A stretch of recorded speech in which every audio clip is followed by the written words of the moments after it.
Hey, what's up, friends? Ray with Docket Timber Works. So what I got going on today is hopefully two things.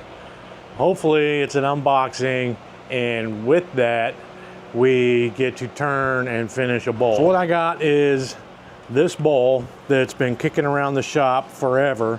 It's been finished. It looks like it's silver maple, but it has a tenon on it, and I've kind of been holding off on it because it's a natural edge crotch. It's really uneven, and so hopefully if this unboxing goes good, we will finish this bowl out. So it's a Holdfast reversing chuck, and then the Holdfast chucking system. And then I open this, and again, you know, it's just kind of, you know, this I doubt anything's going to happen, right?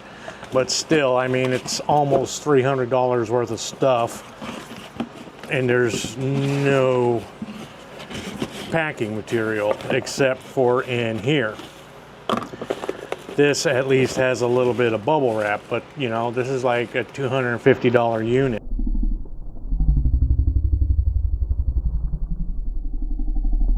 unit. With that said, let's get this guy hooked up and see if we can get a vacuum system going in on this lathe of mine. Okay, so now apparently this is just really simple, you know. This is just a threaded rod,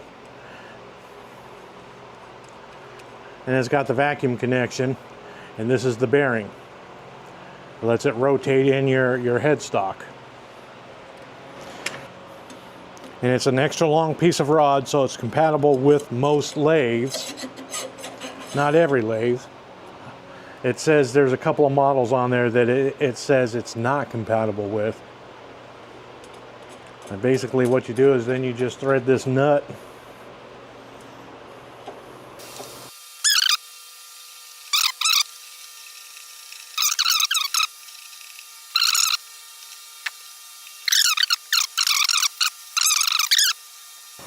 So what I'm doing is I'm rotating down on the bearing. The bearing has kind of a threaded end, and you can get a decent grip on it. We're compressing this O-ring, and man, that feels solid and stout.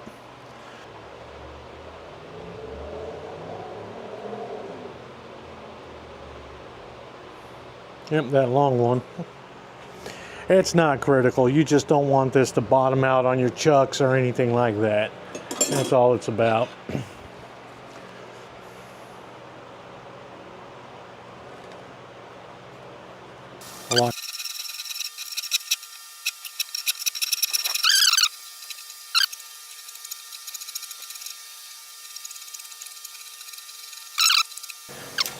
For my closure,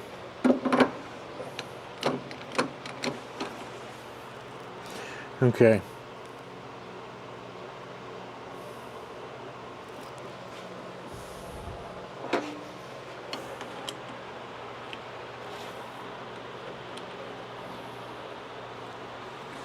Yeah. Only problem I would actually have is if I was like drilling in towards the headstock or something. I'd probably want to remove this.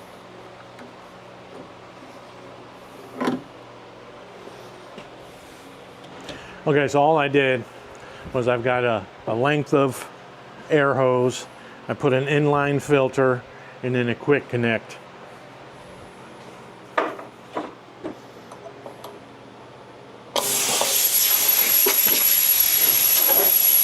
Aha!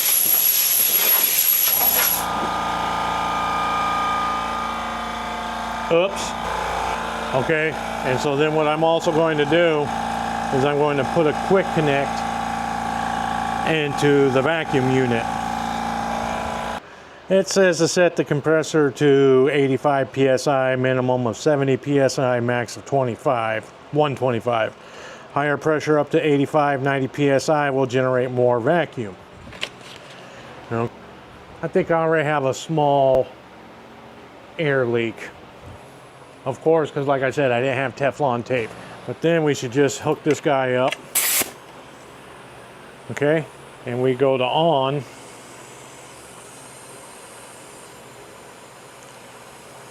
And then it's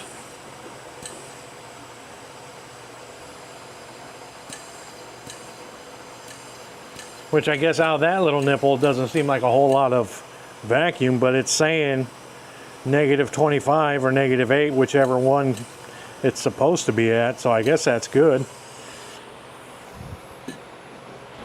And then we have the included vacuum line. It's not very long, it's only 18 inches.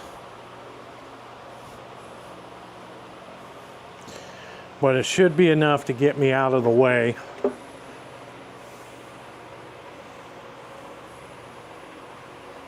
Over here. And so I opted for this system simply for the fact that I already had a decent sized air compressor. And it works off of, you know, the Venturi system or whatever, and it converts compressed air to vacuum. I've never had good luck with these washers. Hopefully it doesn't need it. Let's see.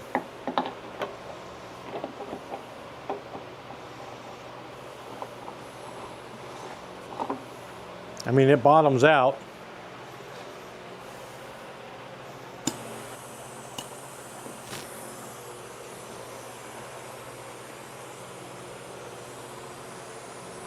Oh, I guess you just got to put your purse down, right?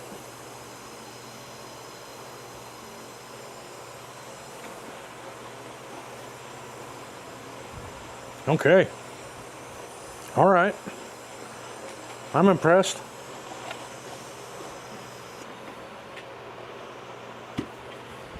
Yeah, I am impressed.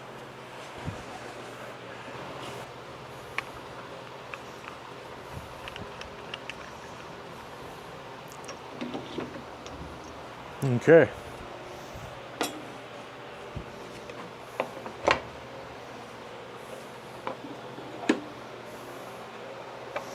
Now I guess I would have been better off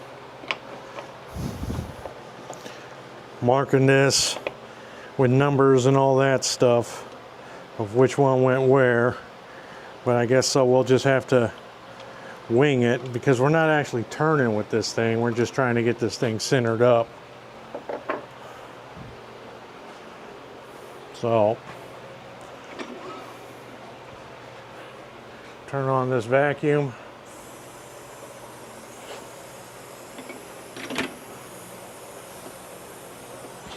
Okay, we can't pull it back.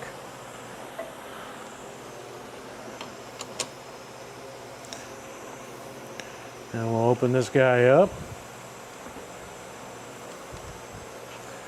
Slide him back. And we are on there. Why not? Put this face shield on. Turn the speed all the way down. I'm on my high spindle setting, so it's going to start off a little faster than I would want, but let's see what she does.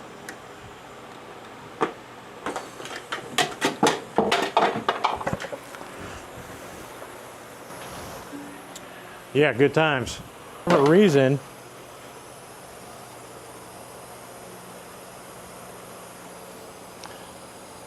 that bearing caught.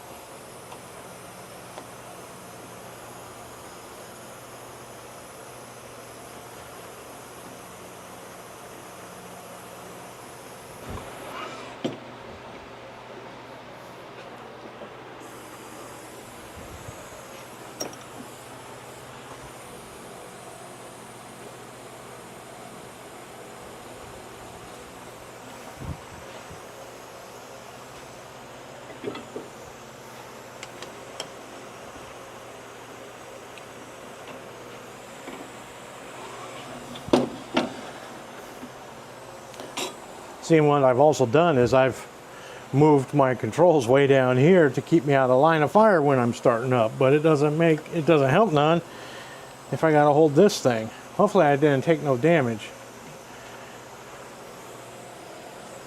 because this is a really cool bolt.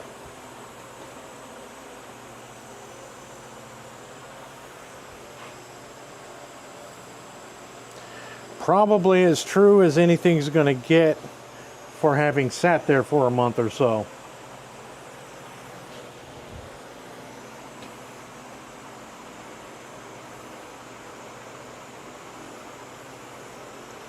don't know what RPMs people normally turn with.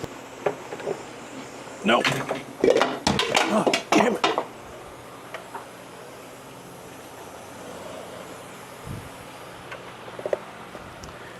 Okay, well, that's clear and apparent that this needs to be strongly mounted.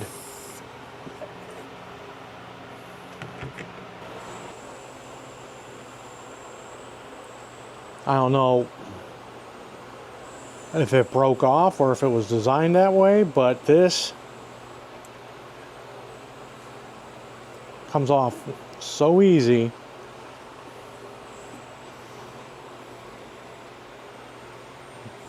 Yeah, I need a... Yeah, you don't want your bolt flying off at you.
Whoops.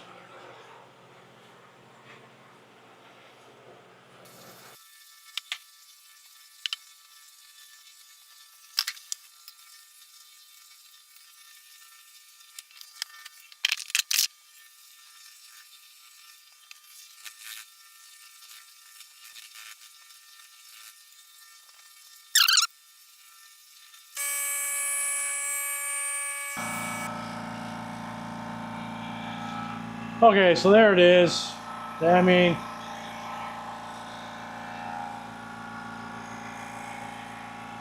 it is very cool.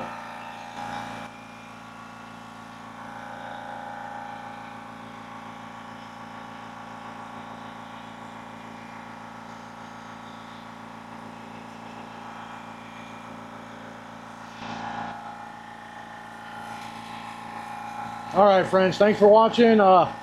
Hopefully we get something out of this, and well, here. Oh, let's see how this thing looks on the inside.